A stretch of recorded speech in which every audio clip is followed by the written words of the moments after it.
Princess Anne has been forced to alter her plans for her trip to New Zealand at the last minute after Cyclone Gabrielle battered the country in what has been called their biggest weather event for 100 years.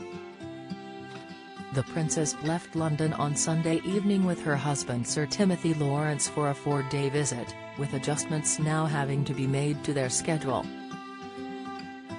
Later today she had been due to visit the Linton military camp near the city of Palmerston North to visit the Royal New Zealand Corps of Signals, which is part of the New Zealand Army.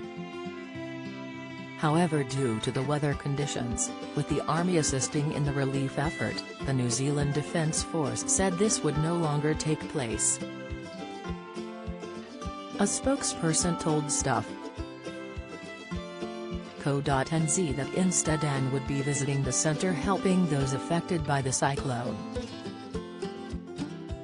He said, instead, Princess Anne will visit the National Crisis Management Centre at the Beehive, New Zealand Parliament, to meet with staff from agencies involved in the Cyclone Gabrielle response. The Princess Royal had also planned to visit the country's new Prime Minister Chris Hipkins, who took over after the resignation of Jacinda Ardern last month. According to Radio New Zealand, these plans may now have to change after the cyclone. New Zealand's North Island has been pummeled by the extreme weather, with the government declaring a state of emergency, only the third in the country's history.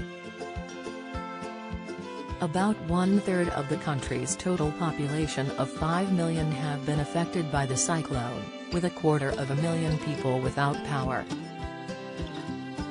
Many more have been afflicted by flooding, landslides and heavy rain, with coastal communities particularly badly hit.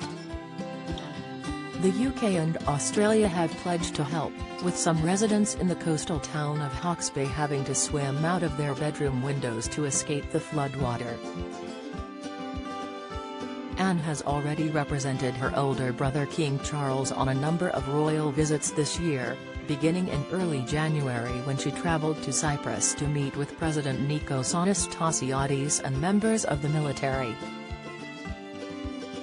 Then she went to Athens for the funeral of the former King Constantine of Greece, alongside other foreign royals and the Greek Crown Prince Pavlos. At the end of last month, Anne flew to Estonia as part of her role as Colonel-in-Chief of the King's Royal Hussars. The Hussars are currently on deployment in the Baltic state as part of NATO's increased presence in the area.